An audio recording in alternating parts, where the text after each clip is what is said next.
నెల్లూరు జిల్లాలో కారును ఓ జంతువు ఢీకొట్టింది అన్న వార్తలపై అటవీ శాఖ అధికారులు స్పందించారు. కదిరినాయుడుపల్లి వద్ద జరిగిన ఘటనపై లోతైన దర్యాప్తు చేపట్టామని, కారు బంపర్ బలంగా వంగిపోవడం, కారుకు జరిగిన డ్యామేజ్ చూస్తుంటే అది జంతువు ఢీకొట్టినట్టు లేదని డిఎఫ్ఓ అభిప్రాయం వ్యక్తం చేశారు. ఒకవేళ అదే గనక జరిగి ఉంటే అక్కడ రక్తపు మరకలు ఉండేవని అధికారులు చెబుతున్నారు. 4 బృందాలు అధికారులు కూంబింగ్ చేసి అంశాన్ని డిఎఫ్ఓ గుర్తు చేశారు. ఘటనా స్థలాన్ని నుంచి కొన్ని వెంట్రుకల ఆనవాళ్లు సేకరించి సీసీఎంబీ ల్యాబ్కు పంపించాము అని చెబుతున్న డిఎఫ్ఓతో మా ప్రతినిధి Surendra face to face. Kadirinayudupalli అటవీ ప్రాంతం జాతీయ రహదారిపై పులి కలకలం రేపుతుందంటూ నెల్లూరు జిల్లాలో ఒక చర్చనీయాంశంగా మారింది. దీనికి సంబంధించి డిఎఫ్ఓ చంద్రశేఖర్ మనతో పాటు ఉన్నారు. వారిని అడిగి మరిన్ని విషయాలు తెలుసుకుందాం. సార్, నిన్న జరిగినటువంటి కారు దాడిలో ఆ కారులో ఉన్నటువంటి ప్రయాణిస్తున్న ప్రయాణికులు ఇటు డ్రైవర్ కూడా దాడి చేసిందని చెప్తున్నారు. అసలు విషయం ఏంటి అసలు? సో నమస్కారం అండి.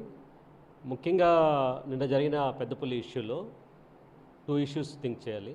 ఒకటి వచ్చి అనిమల్ యొక్క ఏంటి స్టేటస్ ఏంటి, వెహికల్ యొక్క స్టేటస్ ఏంటి. అనిమల్ యొక్క స్టేటస్ తీసుకుంటే ఇట్ ఈస్ ఆల్మోస్ట్ ఆల్ బోన్స్తో తయారంటే బాడీ ఆల్మోస్ట్ ఆల్ బోన్స్ అన్నీ ఉంటాయి, స్కెలిటన్ అన్నీ కూడా. ఇక్కడేమో వెహికల్కి ఏమో ఐరన్కి సంబంధించిన మెటీరియల్.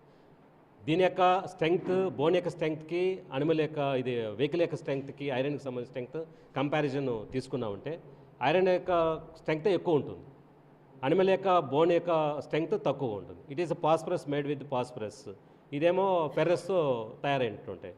సో ఈ రెండు కొలాబరేట్ కాదు, ఒకదానికొకటి ఫోర్స్గా ఢీకొన్నప్పుడు ఆ యొక్క వెహికల్కి ఏదైతే మనం చూసాము కారు, ఇటియోస్ కారు, అది వచ్చి ఈ యొక్క బ్యానెట్, బంపరు, తర్వాత సైడ్ ఈ మూడు డ్యామేజ్ ప్రదేశాలు అబ్జర్వ్ చేస్తే ఆ యొక్క బంపర్ అనేది తర్వాత సైడ్ చెందితే అది ఫైబర్ మెటీరియల్ కనెక్టివిటీ కొంచెం లైట్ డ్యామేజెస్ ఉండింది, అది వాస్తవం. కాకపోతే ఈ బంపర్ అనేది మాత్రం ఐరన్ విత్ చాలా లెంగ్తీ ఇది ఉంది, అది 118 సెంటీమీటర్స్, తర్వాత థిక్నెస్ 11 సెంటీమీటర్స్, 4 సెంటీమీటర్స్ ఉంది, విడ్త్ 11 సెంటీమీటర్స్ ఉంది. ఇంత ఫోర్స్గా వచ్చి ఒక కొట్టినప్పుడు వీ షేప్లో అది ట్రాక్ చేయనప్పుడు అది అనిమల్ ఆటోమేటిక్గా చనిపోవాలి. అది ఎనీ ఆబ్జెక్ట్ ఏదన్నా ఉన్నప్పుడు చాలా ఫోర్స్ ఢీ కొట్టినప్పుడే ఆ విధంగా వస్తుందనేది నా యొక్క ఆలోచన. ఇది అనిమల్ది కాదు, ఏది ఈ యొక్క బంపర్కి ఢీ కొనింది ఈ అనిమల్ది కాదు. ఒకవేళ అది కట్ చేయాలన్నా కాలుకి తగలాలి, ఎందుకంటే గ్రౌండ్ లెవెల్లో అనిమల్ ఇది కారు యొక్క హైట్ 39 సెంటీమీటర్ ఉంది గ్రౌండ్ క్లియరెన్స్. పెద్ద పులి యొక్క క్లియరెన్స్ తీసుకున్నట్టు ఆ లెవెల్లోకి అది రావాలి, అటువంటిది ఏం జరగలేదు. ఎప్పుడు గ్రౌండ్ సర్ఫేస్ కంటే బాడీ ఎక్కువ ఉంటుంది, అదే అడల్ట్ అంటే పెద్ద బాడీ ఉన్నప్పుడు అదంతా కూడా సాఫ్ట్ మెటీరియల్తో తాడినటువంటి మజిల్స్ కాబట్టి ఇంత సాఫ్ట్ మజిల్స్కి హార్డ్కి బెండ్ అయ్యే ప్రసక్తే లేదు. సో ఈ విధంగా తీసుకున్నామంటే మనం ఏదైతే కారో మనకు ఆ బంపర్ అనేది సంబంధించిన మాత్రం అనిమల్ది కాదని నేను డిక్లేర్ చేస్తున్నాము. గతంలో కూడా లాస్ట్ ఇయర్ కూడా ఒక పులి సంచరించినట్టు కూడా అందరికీ తెలిసిన విషయమే, అదే మీరు కూడా చెప్తున్నారు. ఇప్పుడు ఆ పులి పద్మాస్ ఉన్నాయి కాబట్టి ఆ చుట్టుపక్కల ఉన్న గ్రామాలంతా కూడా భయభ్రాంతులకు గురవుతున్నారు. వీరు ఇప్పుడు ఆ పులి పద్మాసు ఆ చుట్టుపక్కల మీరు యాక్సిడెంట్ జరిగిన ప్రాంతంలో కూడా పద్మాసు ఉండటం కూడా గమనించారని చెప్తున్నారు. ఈ పులి గతంలో ఉన్నటువంటి పులికి సంబంధించిందా లేదా కొత్త పులి వచ్చారు, అక్కడ ఉన్నటువంటి పద్మాసుని బట్టి అది పెద్ద పులి చిరుతి పులి అని తెలిసేటువంటి అవకాశం ఉందా? 2 ఇష్యూస్ ఉన్నాయండి. ఆల్రెడీ మన దగ్గర లాస్ట్ సెప్టెంబర్లో తీసుకున్న పగ్మార్స్ ఇది ఉన్నాయండి.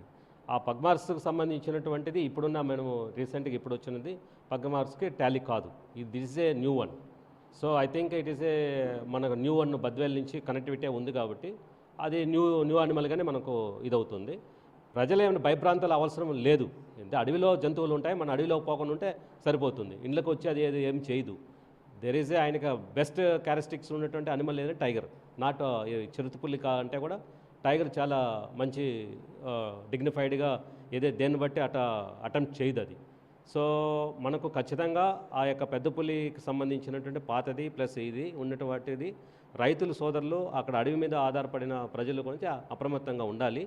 అడవిలోకి పోకుండా ఉంటే చాలు. రైతు పొలాల కాడికి వెళ్ళినప్పుడు 2-3 వెళ్ళి కొద్ది రోజులు చూస్తే ఒక 1 వీక్లోకి అది ట్రేస్ అవుట్ అయిపోతుంది. ఇప్పుడు ఆ పులికి పద్మాసుని బట్టి పులి కూడా అక్కడ సంచరించినట్టు తెలుస్తుంది, మీరు చెప్తున్నారు. దీనికి సంబంధించి నెక్స్ట్ ఫర్దర్ స్టెప్ ఏ విధంగా ఉండబోతుంది? ఆ పులి మీరు గుర్తించిన తర్వాత కావచ్చు, పులి ఎక్కడి నుంచి వచ్చింది అనేది ఏంటి అసలు నెక్స్ట్ ఫర్దర్ స్టెప్ ఏ విధంగా? ఫర్దర్ స్టెప్ ఇప్పుడు 2 ఇష్యూస్ అండి. వన్ ఈజ్ ప్రొటెక్షన్ మెజర్మెంట్స్, అనిమల్కి సంబంధించిన ప్రొటెక్షన్ మెజర్మెంట్స్ దానికి తీసుకోవాల్సి అంటే మా ఎగ్జిస్టింగ్ స్టాఫ్ ఏదైతే striking force base camps and మన స్టాఫ్ వీళ్ళందరితో కూడా రెగ్యులర్ మానిటరింగ్ ఉంటుందండి. సెకండ్ అంటే అక్కడ మనకు కెమెరా ట్రాప్స్ సెట్ చేస్తామండి. ఒకవేళ ఇంజురీ ఏదైనా అనిమల్లో మూమెంట్ ఏదైనా ఉంటే అది మనకు కుంటుకుంటుందా ఏమంటే లైవ్లో తెలిసిపోతుంది. రెండోది వచ్చి ఆల్రెడీ డ్రోన్ సిస్టంలో కంటిన్యూటీ పెడుతున్నామండి. ఆ గ్రిడ్ మెథడ్లో మొత్తం డ్రోన్ ఇంచ్ చేసే ఎక్కడ ఎక్సెప్ట్ పొదలు బుషెస్లో తప్పించి రిమైనింగ్ అంతా మనకు ట్రేస్ అవుట్ అవుతుంది. అది మూమెంట్ ఇక్కడ డే టైంలో కూడా వెళ్తా ఉన్నా కూడా మనం వీ కెన్ అసిస్ట్ అనమాట. ఫోర్త్ వన్ ఏమిటంటే ఆల్రెడీ ఒక సైంటిఫిక్ రీసెర్చ్ మెథడ్లో ఆ ఏరియాని ఒక ప్రొటెక్టెడ్ ఏరియాగా తీసుకోవాలనుకుంటున్నాం. ఇది ఫర్దర్ తర్వాత దాని ప్రొటెక్షన్లో ఇంకొక ఇంపార్టెంటే అది నేషనల్ హైవే 67కి ఉంది కాబట్టి దానికే ఒక బ్రిడ్జి అంటే ఫ్లైఓవర్కి ఆల్రెడీ శాంక్షన్ చేయించాము. 1.85 కిలోమీటర్స్ ఇప్పుడున్న ఎగ్జిస్టింగ్. రాపూర్లో 2.3 కిలోమీటర్స్ దానికి తీసుకున్నాం. 432 కోట్ల రూపాయలతో ఆ ఫ్లైఓవర్ అంటే అండర్ పాస్ ఫ్రీగా అనిమల్ మూవ్మెంట్కి మన గవర్నమెంట్ ప్రపోజల్ ఇచ్చిన డిపిఆర్ ఆల్రెడీ ఇది ఉంది. ఎన్హెచ్ అథారిటీస్ ఆల్రెడీ దాని శాంక్షన్కి ప్రాసెస్లో ఉంది. గతంలో గత సంవత్సరం కూడా ఒక పులిని ఆ ప్రాంతంలో ఆ ఫారెస్ట్లో సంచరించిస్తుంది. అయితే అది కాకుండా ఇప్పుడు వేరే పులి పద్మాస్గా గుర్తించడం అని చెప్తున్నారు. అయితే మొత్తం మీద కూడా దాడి జరిగినటువంటి కారుకి పులికి సంబంధం లేదని కూడా ఇటు చంద్రశేఖర్ చెప్తున్నటువంటి పరిస్థితి. కెమెరామ్యాన్ మనోజ్తో సురేంద్ర, బిగ్ టీవీ, నెల్లూరు నుంచి.